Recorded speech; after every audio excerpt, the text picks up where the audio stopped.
I'm not using computer.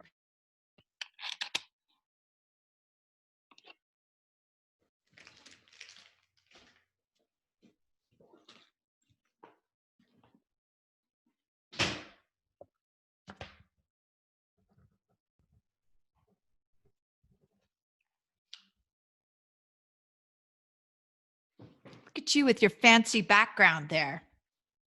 I just got my messy room. Say, I'm sorry, what? I said, look at you with your fancy background, and I just got my messy room. Just stickers. Okay. Although when we do the thing, I'll have new stickers over for just the mass media ones I got coming in. So. Wow. Okay. All right. I'm going to go live here. You ready? I thought it's not even 6 o'clock yet. Don't you have people that are coming on it right at 6 o'clock or what? No. You got to teach us that part. No, okay. First and foremost, if you send it out and tell everybody 6 o'clock, you never go on 5 minutes early. That's the first thing. Okay. Hopefully this is not playing live, so it's just us right now. Okay. So I see the recording. You got it automatically recording? Mm-hmm. You want to record this? Okay. Yes. Okay. Well, I'm saying usually when I go live, I don't record the first couple of minutes until I actually have a official hello, everybody, and then I go live and record at that point. Oh, we do. We totally show everybody how inept we are at tech.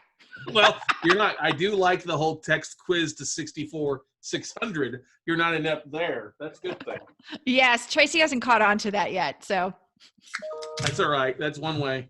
And then always require registration when you market it out, because that's the way. That's the goal. The email address, right?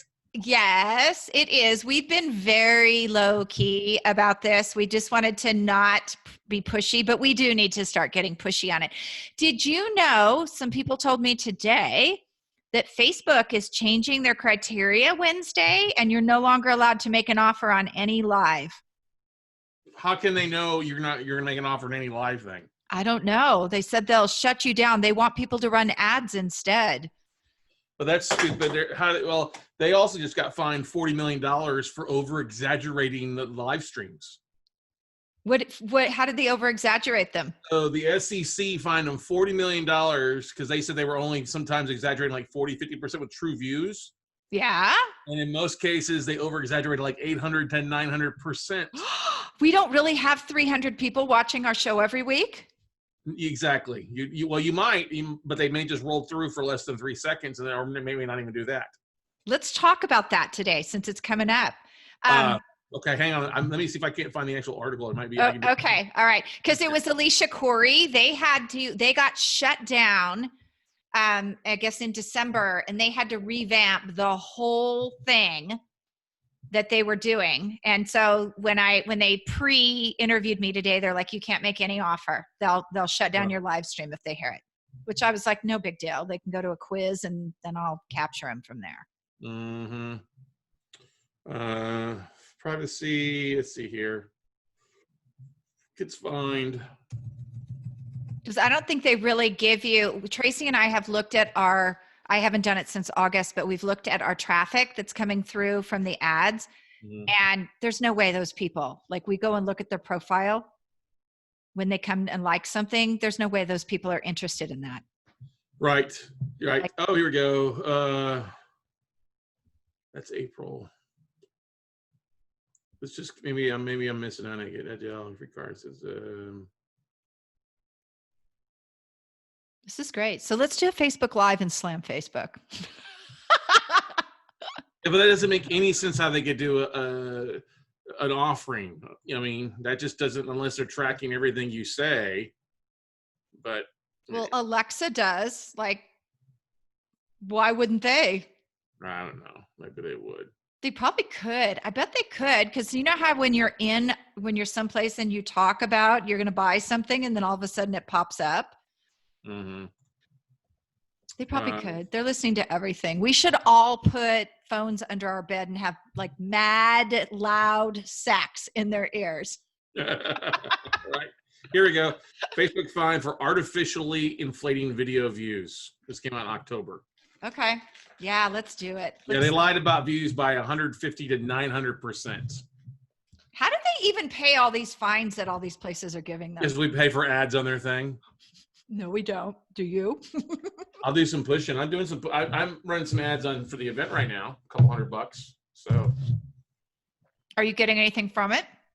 Yeah, I'm getting some signups. I mean, I'm only running like $3 to $5 a day, and so we've, up till a couple days beforehand. So yeah, we've already made money off the ads that we're running.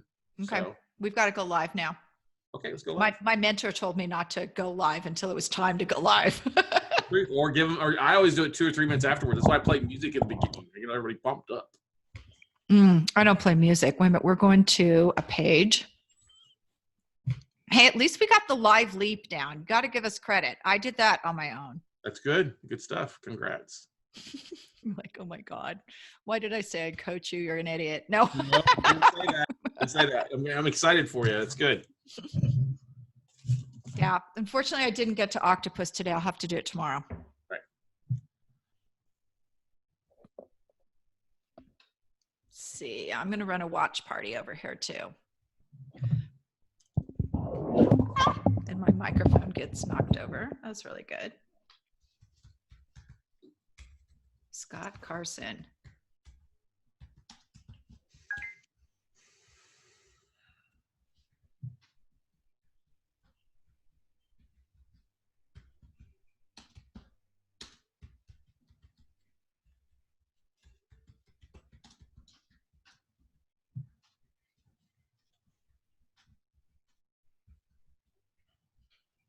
Okay. Joint. Oh, I can spell. See, this is why we do this, because people laugh at us. Why? Okay. Reach a title, add a title. Where's the title here?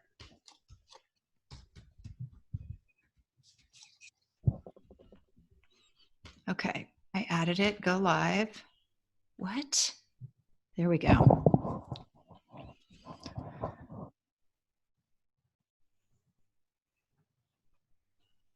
Going. Oh, it's coming. Oh, it's posting, but it's not coming up over here. Okay, we're live. We're live. We're live. Live on a Monday night. Welcome. I'm so excited to have you, Scott. I am excited to be here too. I'm sorry I don't have anything fancy like martinis or snacks. I have just some good old-fashioned sugar-free root beer. That's it? Sugar-free? Isn't the sugar-free like bad for you? No, it's better than the sugar, I guess. Who knows? But anybody. It's Okay. Monday night. I can't have any more coffee, otherwise I won't sleep tonight. So. Okay, so for those of you guys who don't know Scott, because Tracy is always here with me, Juliet Clark, the other host. Tracy's out of town. Scott is known, well, you probably couldn't know what he's known for because he doesn't have those big stickers back there that say the Note Closers Show podcast. Scott podcasts 5 days a week. What is that? What are you drinking now? My cold coffee from earlier, trying to wrap it up, but there's not a tattoo on my ass, but that's about the only thing that's not branded with my show when I'm on somebody else's. Well, thank you for that. Should we have you prove you don't have a tattoo on your ass? No, or Facebook has shut us down inappropriately. You know what's funny? We put these out as blogs, and I can hear Tracy's team right now going, "Why did you do that?" So let's talk. Tell people a little bit about who you are, what you do, why I ask you here. Sure. So Scott Carson, I'm in Austin, Texas. I've been a podcaster for over 3 years now, but a marketer since 2014, really, for the most part. Really enjoy the marketing side of the business. And I guess you could say my full-time kind of gig is I run a company called WeCloseNotes.com. My podcast is the Note Closer Show. We focus on buying and selling and educating other people out there how to buy and invest in distressed debt, distressed mortgages, or distressed notes. So we started a podcast, and I have to thank Tracy and her husband, Tom, for convincing me over 6 months to take the webinars that I was doing on a regular Monday night, which is what I usually do on Monday nights at 7 p.m. Central with our audience. He's like, man, you should start a podcast. You've got some great stuff. You're doing all these Facebook Lives, sharing little things, easy to transition to a podcast. I was like, I don't want to do all the work. And they're like, no, we'll do all the work for you. And I'm like, done. What do I got to do? So fast forward, 500,000 downloads plus later, Our podcast is syndicated across the country in 17 AM FM radio stations and listeners in over 100 countries across the world. And the reason you have me here is I dominate my niche in the real estate world in marketing side. I don't think anybody else does a better job than me and my team. And so I'm here to help out anybody that's out there is looking for some help with some marketing, how to share their show or how to draw listeners to it, or any other things that we can help them in 2020 to take their show to the next level. That is cool. Well, you made the plug for Monday night. You might as well tell us where we can find that Monday night show. If you text the word night to 72,000, that'll take you to a registration link for our Night in America webinar that we do. That's also a podcast out there. Okay, cool. So he just made you guys an offer there. Let's get into that conversation we were having before we got on here about Facebook changes we heard about. So I heard it this weekend. I actually went out Saturday to our local Austin podcasters meetup, and one of the hosts there is a buddy of mine. And he told me about how, we love Facebook. Everybody loves to be on Facebook, as I like to call it. And there's always the thing about whether you're sharing a show and if the audience is true, the views, the clicks, and how it's different compared on Facebook to YouTube. Because on Facebook, if somebody's on your video for 3 seconds, they count it as a view. Whereas YouTube makes people want to watch a lot longer than that. Usually 30 seconds counts as a view. So the two is a big difference in true clicks and things like that. As far as people viewing. Well, what some people are doing, this is one thing that I was doing, is I was like, I would do a live stream and get 1,000 people on an hour-long podcast. I was like, yeah, awesome. And then I go back and find this article just recently. Let me share my screen here. So you guys can see it. The numbers that Facebook has been telling you, who's been watching your stuff, is not right. This came out October 13th, just recently. It says Facebook fined for artificially inflating video views. Not just a little bit. Now, they told people, we'll get to this later, they said they were only exaggerating sometimes like up to 45% of the time. Well, no, the exaggeration, that's like I once caught a fish, yay, big, you know what I mean? Big, long thing here. They were lying about views by 150 to 900%. Wow. This caused media companies to go bankrupt. Jobs were lost because there were whole companies and shows designed around Facebook, and they were using the Facebook numbers as their real numbers to drive engagement, sponsorships, and all that stuff out there. So that's a pretty bad thing here. Let's see here. Anyway. You can flip through the article, but this is just a sad things, okay? Here we go. The suit accused Facebook of acknowledging miscalculations of metrics about press reports, but still not taking responsibility for the breadth of the problem. The average viewership metrics were not inflated by only 60 to 80%. They were inflated by 150 to 900%, okay? Faced with claims of violating unfair competition law, breaching contract, committing fraud, Facebook contested advertisers' injuries, question they really relied on those metrics and decided to purchase ad time. In early rounds in the litigation, Facebook was successful in getting the judge to pair the claims though until a settlement was announced. Several of the claims, including fraud, were still live. Even after agreeing to pay $40 million for settlement, Facebook maintains the suit is without merit. That's crazy. So now you guys, where all of your fake advertising costs go when you put advertising dollars into Facebook and they send all those fake people who didn't really click from Nigeria or other countries out there that wouldn't be interested in what you're doing. Now you know why. They get fined, they lie, they fine.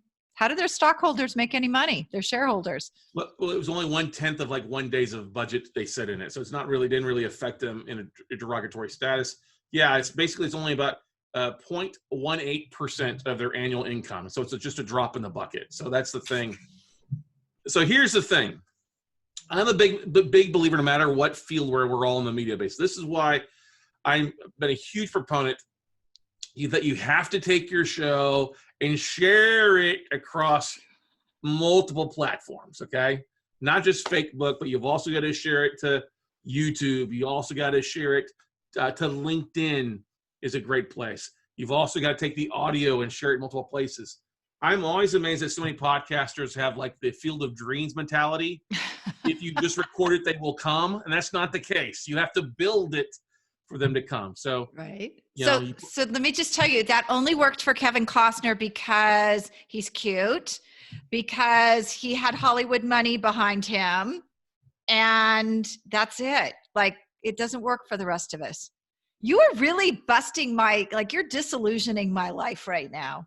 oh, I love Kevin Costner. He's a great guy. I played second base in the minor leagues. Most people don't know that. So a lot of the things he did in there in Tin Cup, one of my favorite movies, he actually hit a lot of those shots in the movie Tin Cup there. So let's not be bashing on old Costner now. I'm not bashing on him. I'm just saying most of you can't walk through a cornfield and get what you want from Facebook.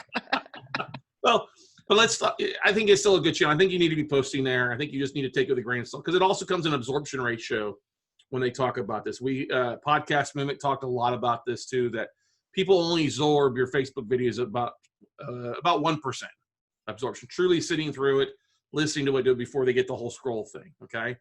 It's easier to scroll on Facebook than it is on YouTube. Now, on YouTube, they say you get about 11 to 12% absorption ratio where people that are coming to it, watching it, are actually sticking around for a while. And what's great is when you look at the demographics or the analytics of both those, you can see how long, on average, people stick around.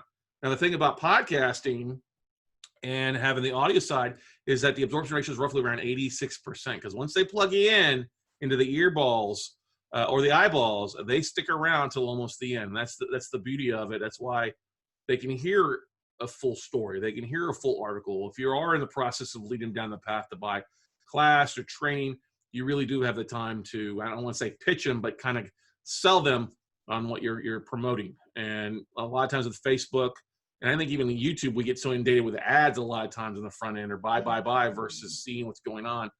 We don't have as much time to the very end. Very, very true. So how do people, I mean, obviously, Facebook is pretty easy. I'm going to call it Facebook now because I don't want them to shut us down because we keep bashing him. How do you use it on someplace like LinkedIn? Because LinkedIn, for the most part, there's very few people who are betaing LinkedIn Live. I agree. I'm still not on there. I'm not either. That are on. It's like a 6-month trial bait. Wait till you get there. But here's the thing about LinkedIn. You can still share a lot of great stuff there on LinkedIn. I still like to share YouTube videos, even though they're not specific or native content that's like original to LinkedIn.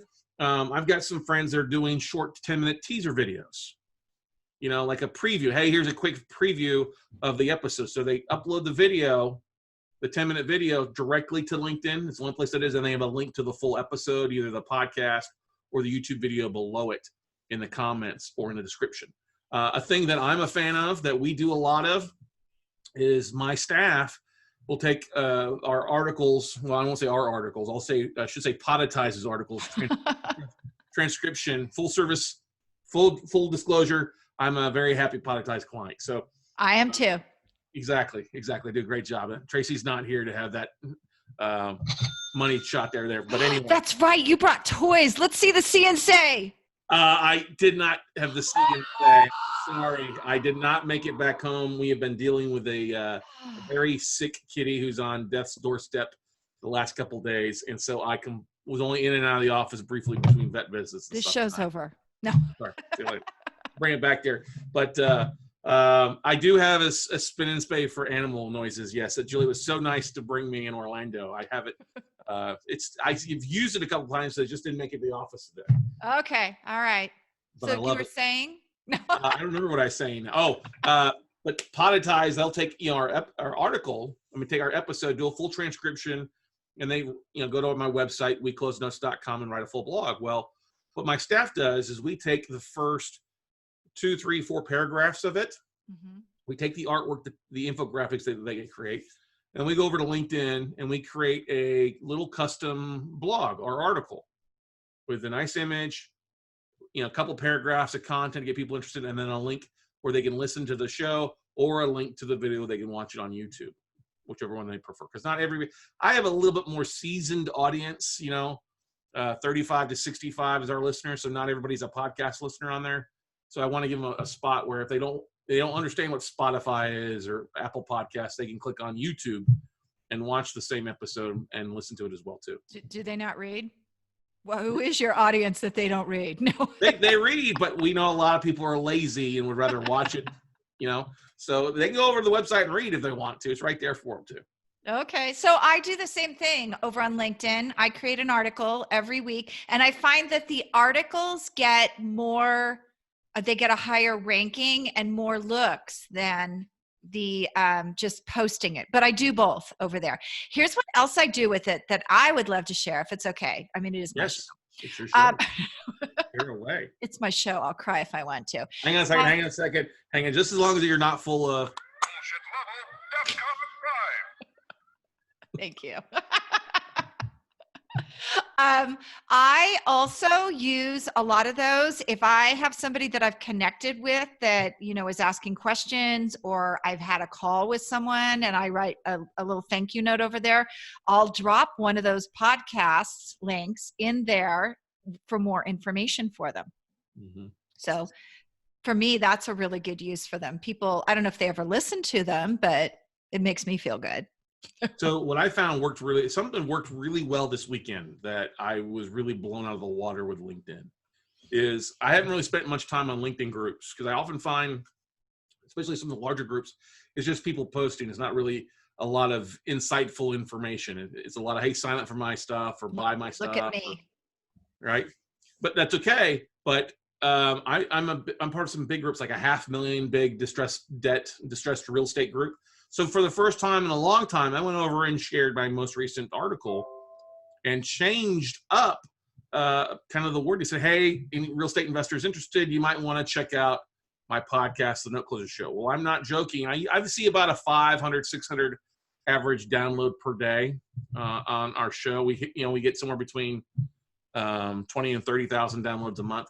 I saw a peak up to 1,500 downloads in one day alone on Sunday after I'd posted the stuff on Saturday.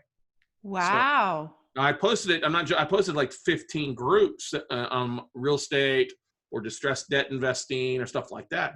But I was really surprised to see that. So I'm like, whoa, I was like, told my staff, hey, now we need, instead of just posting on LinkedIn, we need to take that one little extra step when an episode's released to go and post it in the groups and see if we can't increase our numbers by that way. So and I don't see a lot of people posting podcast articles or podcast episodes in these groups. No, they're all about me. They're not really about serving a lot of times. So here's a question for you, even though I'm going to do this for the audience because I've been banned, but what do you do on Twitter? So you've been banned on Twitter? I have been banned on Twitter. Man, I'm so sorry.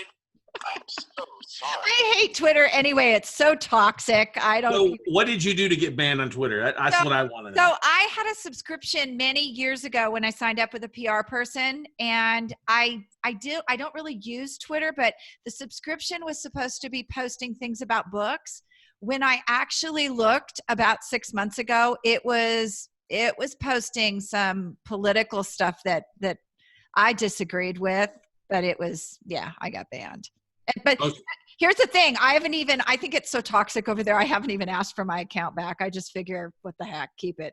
So I find Facebook more toxic than Twitter because what I've done, because what I have done with my Twitter account is I've basically two types of, I guess you say followers or people that I follow on there. I follow real estate investors or note investors, or I also follow podcasters. Mm-hmm. So I have a small podcast, small Twitter following for the show's website or the show's Twitter account, but my personal, I think I follow 7,000 people and I have like 9,300 followers on there. So what I do is I just post things on there. I'll post episodes.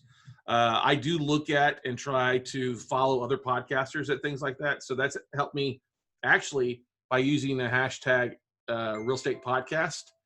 I'm able to track down some other podcasters and actually got 2 bookings of it last weekend with other people's show. So that's what I do over there. It's not very difficult because you're limited, but I do have my Vimeo account that I use to upload videos as my storage space besides YouTube. It's like my backup in case my YouTube account gets shut down again, like I did 5 years ago. Mm-hmm. See, you got banned for something. What did you get banned for?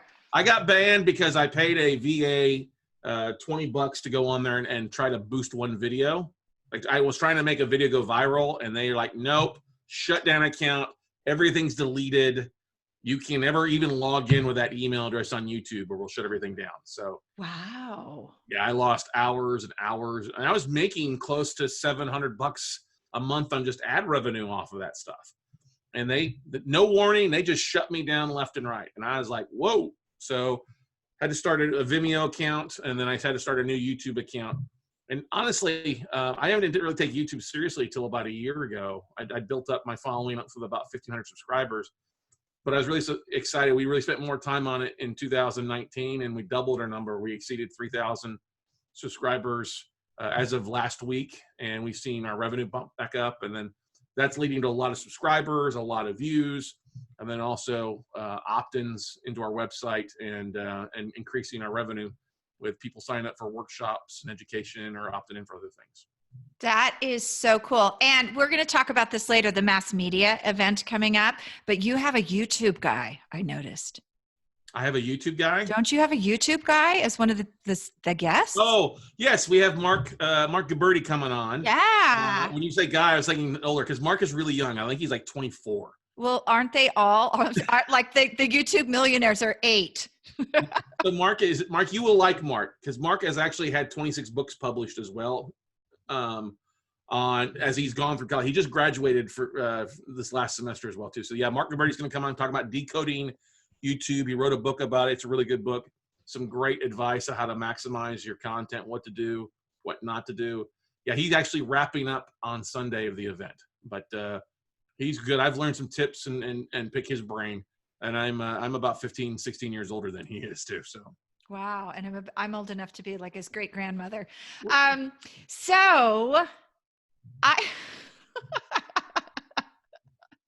So here's a question I get all the time. And I noticed that Elizabeth Bachman is watching, who has already signed up for the mass media. She wants to do one of those quickies. Plug the quickie right now, really quick, before I ask you this question. You can plug the event or plug the plug the quickie, the Pecha. Okay. When you're saying quickie, you gotta be careful there. It has a different connotation. So yeah, we're gonna get kicked off. So we have this. So here I'll start. We have a 3-day podcasting summit called Mass Media Podcast Summit. That's Friday, Saturday, Sunday, the 24th to the 26th. But as a bonus, I'm really excited because I've been to different podcasting events like New Media Summit where I had to pitch for a couple minutes, where I spoke at Podfest that offers up what's called the Pecha Kucha, where they give you like 20 seconds for 20 slides to get a thought through. It's like a mini TEDx talk. So I thought I'd combine the two. And so we have on Thursday from basically noon to 5:30, 6 o'clock at night, Central Standard Time, we're going to be doing 15-minute sessions where we're going to give individual podcasters that have a show, whether it's brand new or seasoned, 10 minutes to pitch their podcast. So it's a Pecha Pod pitch session. We'll be live streaming it. We'll be recording it and then sending all the members recording that they can use in their marketing as well too. I have to update the website with all the people that have been signed up that are signed up for it so far. But we're really excited because if you've ever had 10, 15 minutes to pitch your podcast, most people are pitching their books or their topics, but pitching your podcast, we look at it as a way to have you get the word out on what's so great about your show versus just posting a link or a short description in a Facebook feed or a Twitter post. I think that's very cool. So you guys, if you're interested in doing that, join. It's a pretty low cost. And where did they go? Massmediasummit. If they go to massmediasummit.live, they can sign up for tickets to the event. If they use the code Juliet, they'll knock 50% off. The ticket. Off the ticket. Now they can watch. If they want to watch the Thursday live stream, they can just go to pechapodpitch.com.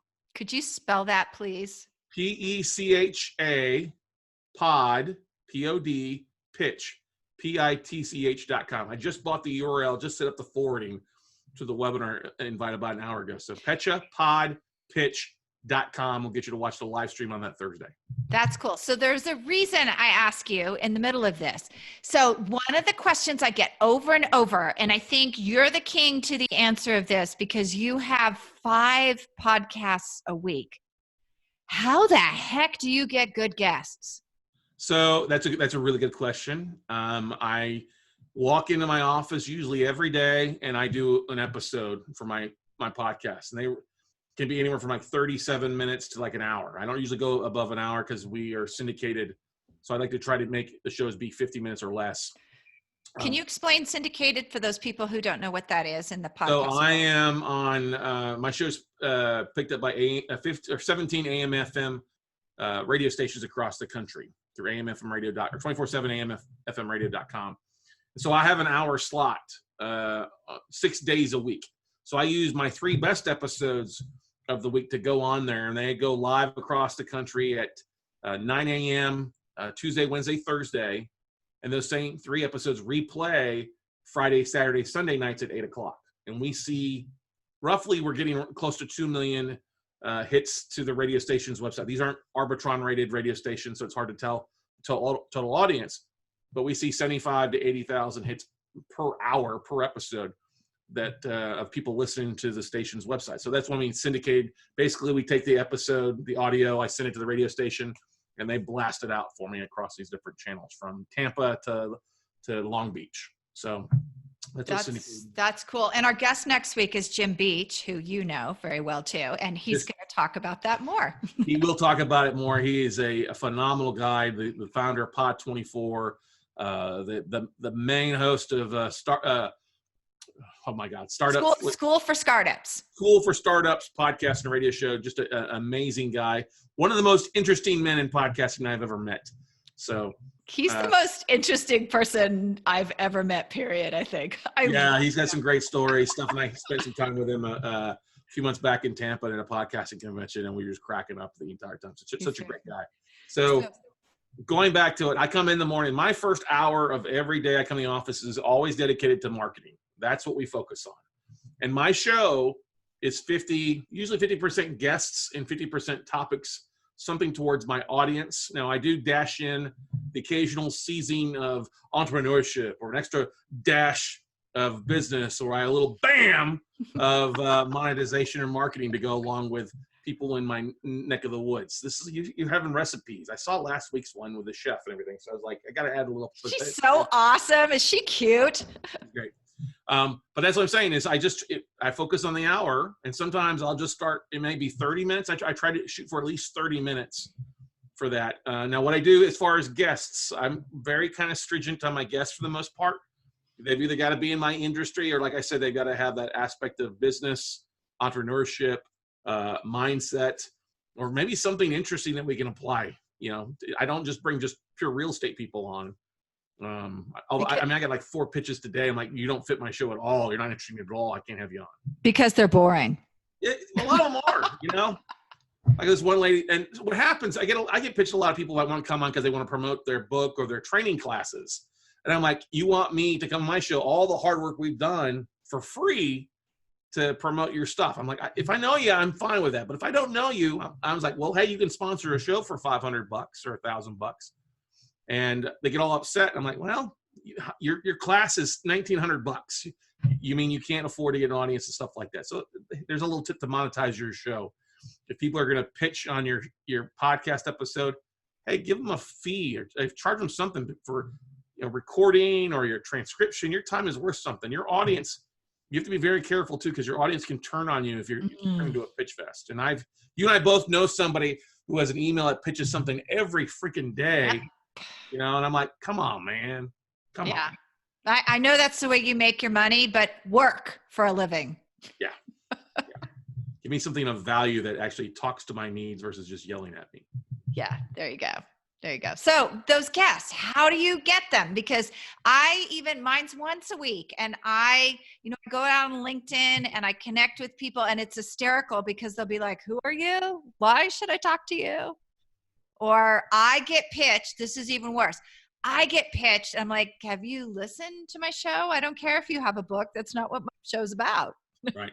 So there's 2 ways as far as guests coming on my podcast versus me going on somebody else's. 2 totally different facets. So let's first talk about guests, having guests come on my show.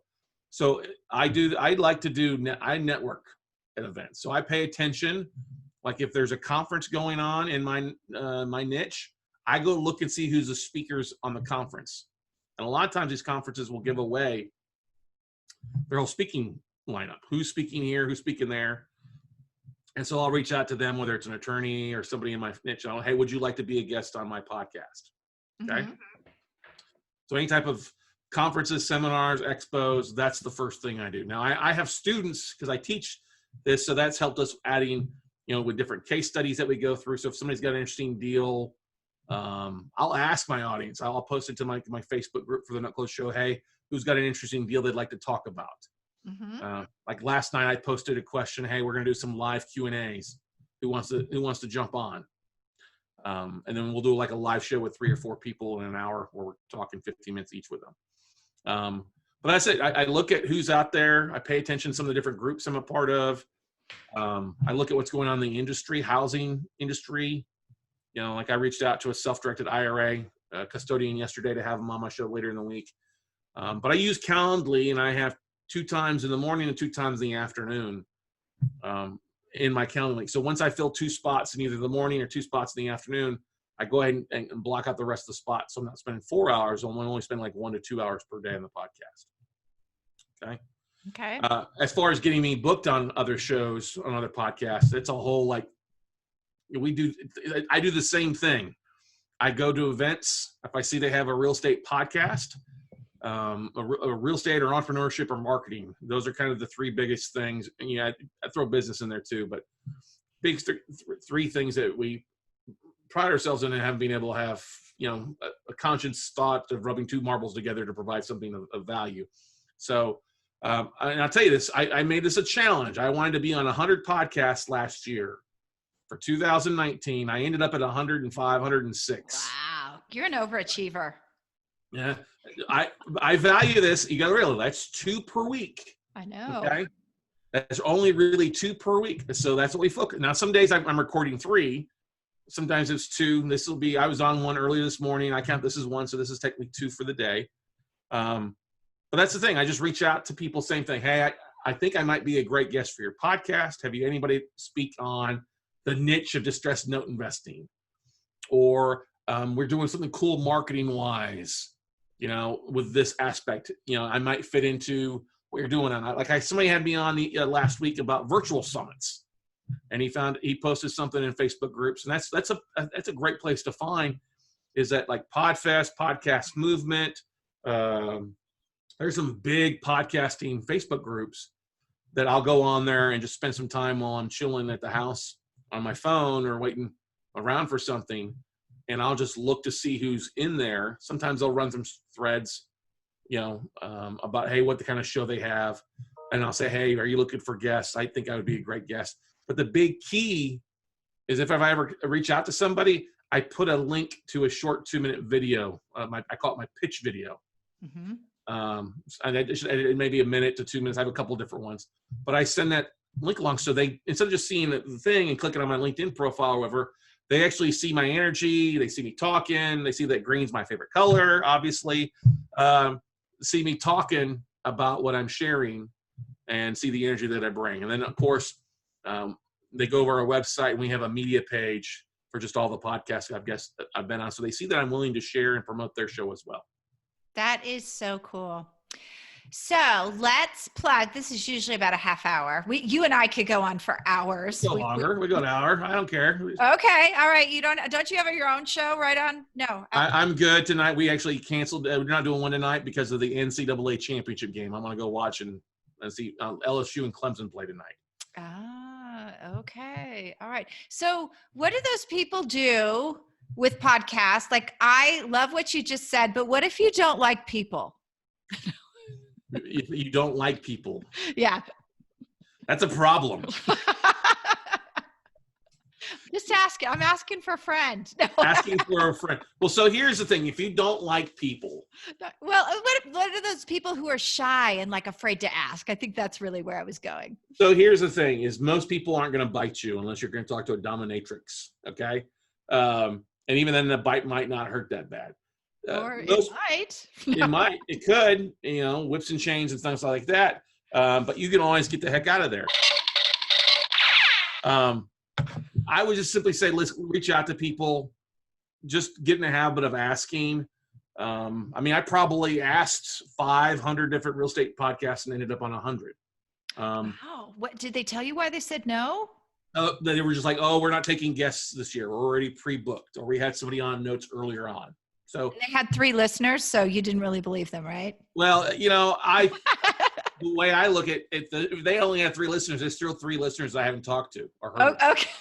So that's the thing. I'm not afraid to be on somebody's first couple episodes because we all have to start somewhere. You know what I mean? And because those are the ones that get played the most often. Exactly. As long as they stick to it. Yes. But if you're a podcaster, you're probably not thinking that because your first couple also tend to suck.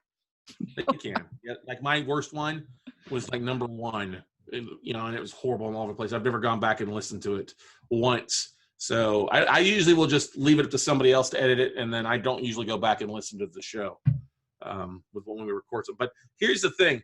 This is why it's so important to network a little bit. Get out and talk to some people. The more, if you're on other people's shows, you get better as a guest and a host by being on other people's show. You'll hear what other people do that drives you crazy, what bothers you. You'll get better at asking questions when you get good questions from other people. So, I mean, I've been doing interviews and webinars, golly, for 10 plus years now. And my mom would be proud that when I studied journalism, I actually used a little bit of it from those classes in today's world. But just get out and start talking to people. I mean, you can look at so many of the different podcasts and events that are going on, talking to the people there.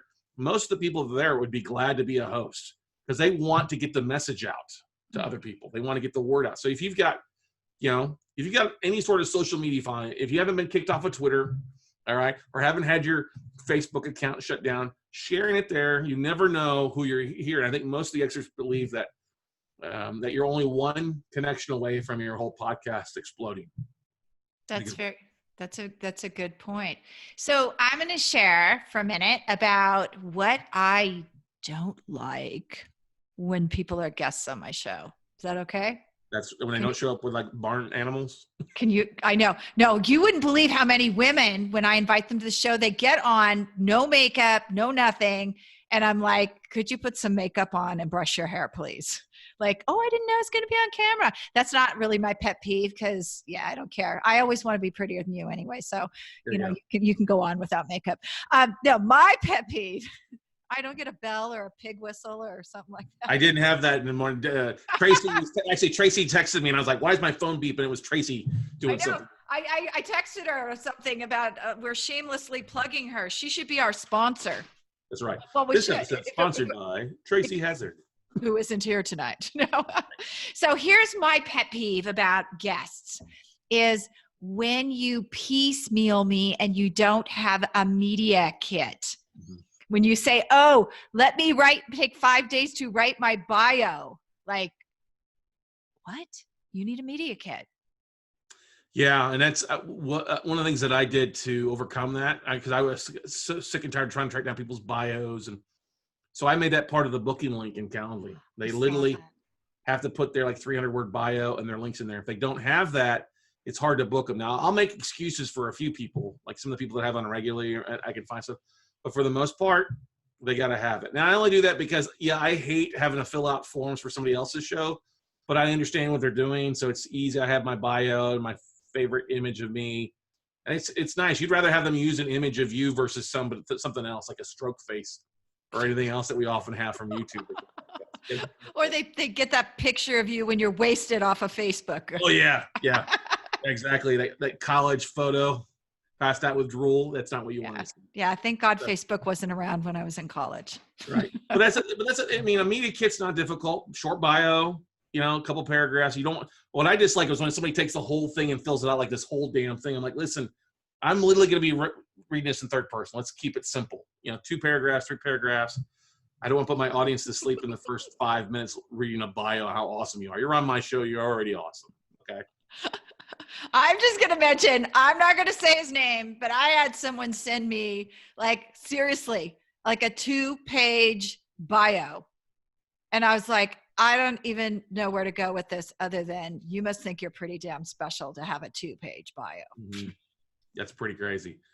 Now I will tell you this. I did put together, actually, I might have it here. It might be somebody I had my assistant put together a media package for the podcast that we've used in helping us when sponsors ask about what they're going to get.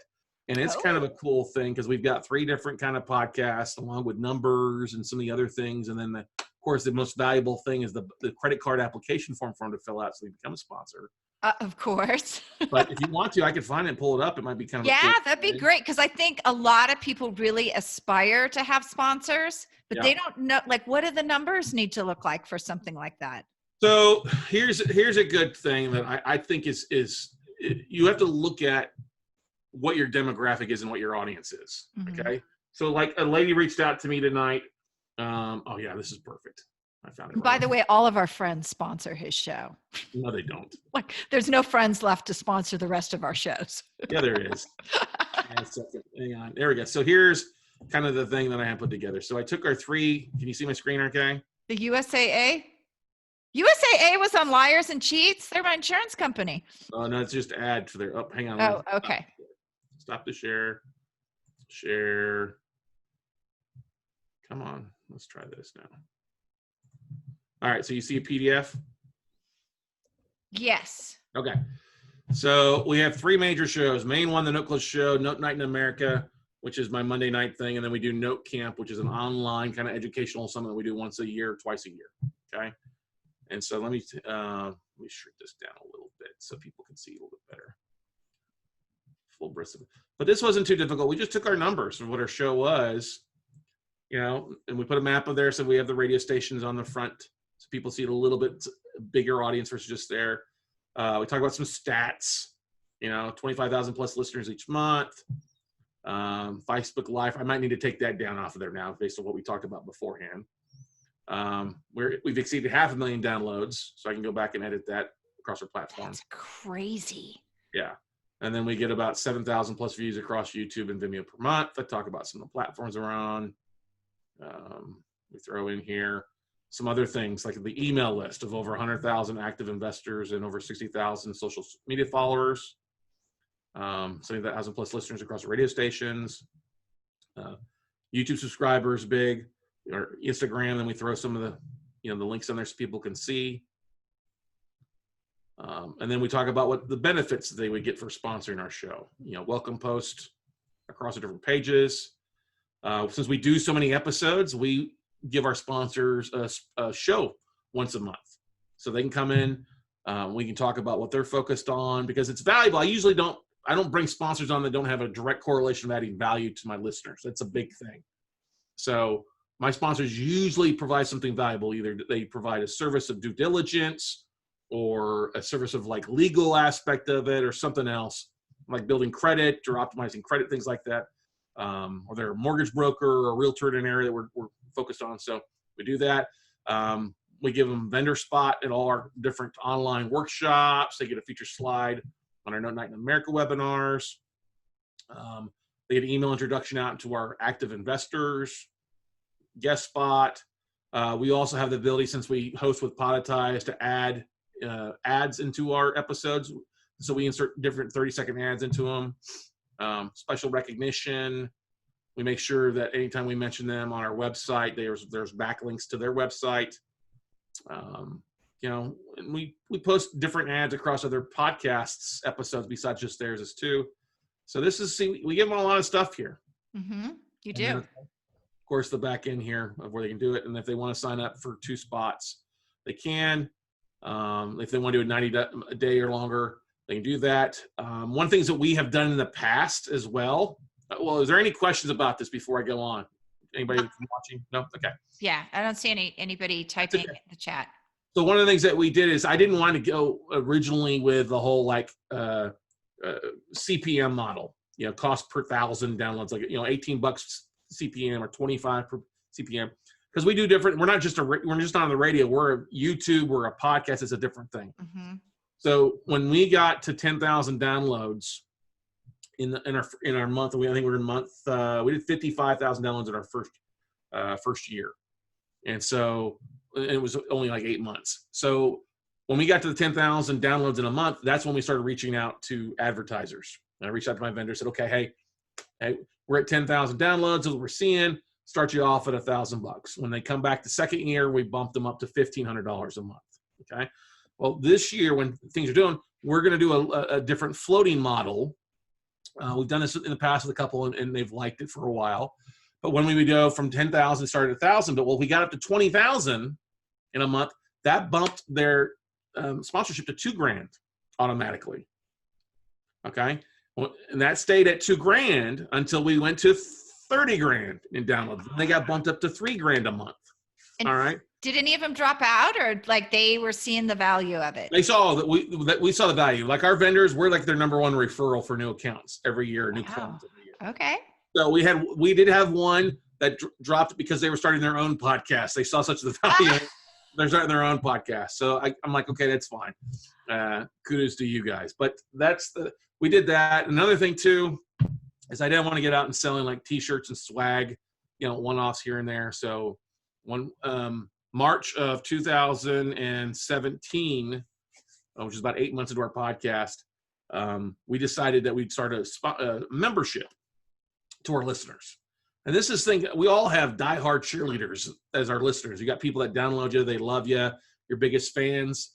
Hey, I'll offer some value. So as we have people on that are guests that have books, or they've released books, or they've got something that they're offering up, we started a membership, monthly membership, $97 a month for our members, that they get monthly swag and they get extra training. So we give them 2 extra webinars of coaching monthly. They get a monthly swag bag that may have a hat or a Yeti. We sent out Yetis 1 month, was really nice. Big Arctics like this, 2 in 1 month, with stickers, with books from anybody that we've had on that month. And yeah, when somebody's got a book. I have one coming out. Yes, priming the pump already for that. Look for Pitch slapped in stores. There you go, exactly. So Merrill, Credit Sense is a sponsor. He's sending us over a bunch of books so that we can immediately send those out in swag bag. And what we do in our swag bags, we include a little, square spot for people to post things. So people will literally take their swag bags, the books, the stickers, and make little nice images and share it across social media for us as well. Oh, that's cool. Oh, I'm in. By the way, Merrill's book is called Are You Effable? Effable, and it's fantastic. Great book, yeah. Yeah. And but that's the thing. People love the books. They love the swag. It gives them a little opportunity to be fans. A lot of people will donate books. If they can't donate them, we'll just buy them at cost for the most part. But it's a fun little thing. It's like Christmas every month. And then courses, we get discounts at different events. If I get an affiliate split or $50 off going to an event, we pass that on to our WCN crew members, as we call them, and they get to take advantage of it. And as I always say, if I can't save them $97 a month, I can't save them or make them $97 a month, I'm doing something wrong. So. I agree, and I'm part of that group. I just joined. I'm super excited. You're in a different group. There are mass media. We have 2 different ones that we're doing. So you're in the other one now. Oh, okay. I'm in both. You can be in both if you want, sure. But you're in the podcast marketing one, which is a little bit different than we do. Oh, okay. All right. I don't think doing a webinar on distressed debt investing and due diligence is going to get you excited about that. Yeah, not really. I'm not a numbers girl.